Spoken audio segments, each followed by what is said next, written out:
Good morning बच्चों। आज का हमारी विज्ञान का कार्यपत्र 3 आया है। तिथि 23 सितंबर 2020। यहाँ आप अपना नाम लिखेंगे। यहाँ आप अपने अध्यापक या अध्यापिका का नाम लिखेंगे जो आपको विज्ञान पढ़ाते हैं। पिछले वर्कशीट्स में हम बेटा पढ़ रहे हैं सूक्ष्म जीव के बारे में। सूक्ष्म जीव क्या होते हैं, कैसे दिखाई देते हैं, कहाँ कहाँ पाए जाते हैं, वो हमारे लिए किस प्रकार उपयोगी है, ये सब हमने पिछली वर्कशीट्स में पढ़ा। आज हम सूक्ष्म जीव द्वारा एक प्रक्रिया है किण्वन, जो सूक्ष्म जीवों द्वारा उत्पन्न की जाती है ऐसी प्रक्रिया, उसके बारे में जानेंगे। आखिरकार ये किण्वन होता क्या है, चलिए देखते हैं। आज पिंकी का जन्मदिन है। हर जन्मदिन पर उसके दादाजी उसके लिए बाज़ार से उसके मनपसंद छोले भटूरे लेकर आते हैं, लेकिन इस बार कोरोना की वजह से उन्होंने मना कर दिया। उसकी मम्मी ने पिंकी को सरप्राइज़ देने के लिए छोले भटूरे घर पर बनाने की योजना बनाई। भटूरे बनाने के लिए उन्होंने थोड़ा सा मैदा लिया। अब देखिए बेटा, आप सबको पता है कोरोना चल रहा है तो बाहर का खाना हमारे लिए सेफ़ नहीं है। तो उसके दादाजी, पिंकी के दादाजी ने मना कर दिया, तो उसकी मम्मी ने सोचा पिंकी को खुश करने के लिए छोले भटूरे घर पर ही बना दिए जाए। आइए देखते हैं उसकी मम्मी छोले भटूरे किस प्रकार बनाएगी। भटूरे बनाने के लिए उन्होंने थोड़ा सा क्या लिया, मैदा लिया। उसमें थोड़ी सी चीनी डाली, गर्म पानी और 2 चुटकी यीस्ट पाउडर मिलाकर उसे नरम आटे में गूँथकर बर्तन में 2 घंटे के लिए रख दिया। कुछ घंटों के बाद पिंकी ने देखा कि वह आटा फूल गया था। अब पिंकी जिज्ञासु हो गई कि भाई पहले जो मम्मी ने आटा गूँथा था वो तो थोड़ा सा था, कुछ घंटों बाद हम देखते हैं तो वो तो आटा फूल कर बहुत सारा हो गया जिससे मम्मी ने भटूरे बनाए थे। आइए देखते हैं ऐसा क्यों हुआ। अभी आप यहाँ देख सकते हैं, ये आटा देखिए उसकी मम्मी ने गूँधा था। कुछ घंटों तक आटा उसने ऐसे रख दिया तो उसके बाद देखिए आटा कैसा फूल गया, कितना सारा हो गया। अब पिंकी यही जानना चाहती थी ये आटा एक फूल कर इतना बड़ा कैसे हो गया। तो कुछ घंटों के बाद पिंकी ने देखा कि आटा फूल गया जिससे मम्मी ने भटूरे बनाए। पिंकी बहुत खुश थी क्योंकि अब उसे उसकी मनपसंद खाने की चीज़ मिल गई। पिंकी इस चीज़ को देखकर बहुत खुश थी। यहाँ पर अब आटा क्यों फूल गया बेटा, जानने की बात यह है यहाँ पर आटा इसलिए फूल गया क्योंकि उस आटे में मौजूद यीस्ट, जो कि एक सूक्ष्म जीव है, उसने तेजी से जनन करके तेजी से जनन करके श्वसन के दौरान कार्बन डाइऑक्साइड गैस छोड़ी, उत्पादित की। मतलब यीस्ट ने जनन करके श्वसन के दौरान कौन सी गैस उसने निकाली, कौन सी उत्पादित की, कार्बन डाइऑक्साइड। और गैस के बुलबुलों ने आटे में फंसकर उसे फुला दिया। गैस के बुलबुलों ने क्या किया, आटे में फंसकर, अब देखिए यीस्ट इसमें उसकी मम्मी ने इस आटे में यीस्ट मिलाया था। अब क्योंकि यीस्ट मिलाया है तो यीस्ट ने क्या किया, जनन करके कार्बन डाइऑक्साइड उत्पन्न की। अब जो कार्बन डाइऑक्साइड उत्पन्न हुई है उसे भी तो आटे में रहने के लिए कोई ना कोई जगह चाहिए, तो उसने अपने लिए जगह कैसे बनाई, उसने आटे के अंदर बुलबुले बुलबुले से बना लिए और वहाँ वो उस गैस ने अपने लिए जगह बना ली। अब क्योंकि उसने अपने लिए भी जगह बना ली तो स्वाभाविक सी बात है आटा तो फूलेगा ही। अब उसे भी जगह चाहिए थी। आप तरीके से ये मान लीजिए, आप 5 दोस्त बैठे हैं, बहुत एक बेंच पर आप 5 दोस्त ने बहुत मुश्किल से एडजस्ट कर रखा है और आप बैठे हैं। कोई आपका छठा दोस्त भी आता है, वो भी कहता है मुझे तो यहीं बैठना है। आप कैसे न कैसे एडजस्ट करके आप उसे बिठाओगे।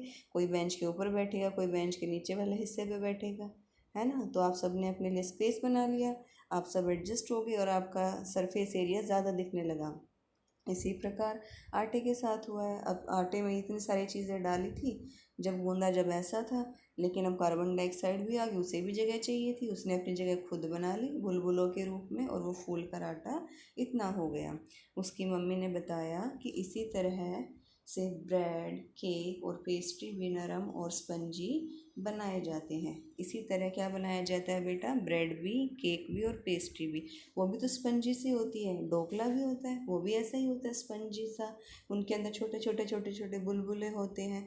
वो कौन सी प्रक्रिया से बनाए जाते हैं, किण्वन प्रक्रिया से ही बनाए जाते हैं। ये यीस्ट की मदद से ही बनाए जाते हैं। चलिए आगे देखते हैं। यहाँ बनाए जाते, इस प्रक्रिया में इस्तेमाल इस प्रक्रिया का इस्तेमाल शर्करा से अल्कोहल एसिटिक एसिड बनाने के लिए भी किया जाता है। किस किस रूप में इसका इस्तेमाल और होता है बेटा? इस प्रक्रिया मतलब किण्वन का प्रक्रिया का इस्तेमाल शर्करा से अल्कोहल एसिटिक एसिड बनाने के लिए भी किया जाता है। चीनी के अल्कोहल में परिवर्तन की प्रक्रिया, चीनी का अल्कोहल में परिवर्तित हो जाना क्या कहलाता है? किण्वन कहलाता है या फर्मेंटेशन कहलाता है। इस प्रक्रिया की खोज सबसे पहले लुई पाश्चर ने 1857 में की थी। किण्वन है क्या? बेटा आप पानी में चीनी डालकर चीनी घोल कर रख दीजिए। उसको आप कहाँ रखेंगे? बिल्कुल गर्म जगह पे रख देंगे। जिस बर्तन में आपने चीनी डाली है उसको किसी गर्म जगह पर रख दीजिए, कुछ घंटों के लिए छोड़ दीजिए। जब कुछ घंटों के बाद आप देखेंगे तो आप देखेंगे उस बर्तन में से एक अजीब सी स्मेल आ रही है। वो जो स्मेल आती है वो उससे क्या चीनी से क्या बन चुका है? हमारे पास अल्कोहल बन चुका है। यहाँ पर यही बात कही गई है, चीनी से अल्कोहल परिवर्तन की प्रक्रिया क्या कहलाती है बेटा? फर्मेंटेशन कहलाती है। और इसकी खोज किसने की? लुई पाश्चर ने 1857 में इसकी खोज की। आइए अब कुछ प्रश्नों के उत्तर देने की कोशिश करते हैं। पहला प्रश्न, किण्वन प्रक्रिया की परिभाषा लिखिए। इस प्रक्रिया की खोज किसने की थी? ये बेटा हमने अभी अभी पढ़ा है। हमने यहाँ देखा इसकी परिभाषा ये रही, चीनी के अल्कोहल में परिवर्तन की प्रक्रिया किण्वन या फर्मेंटेशन कहलाती है और इसकी खोज लुई पाश्चर ने 1857 में की। ये पहले प्रश्न का आपका उत्तर हो गया। दूसरा प्रश्न देखिए, किण्वन प्रक्रिया द्वारा प्राप्त किन्हीं 5 खाद्य पदार्थों के नाम लिखिए। तो बेटा खाद्य पदार्थ 5 कौन कौन से हो सकते हैं?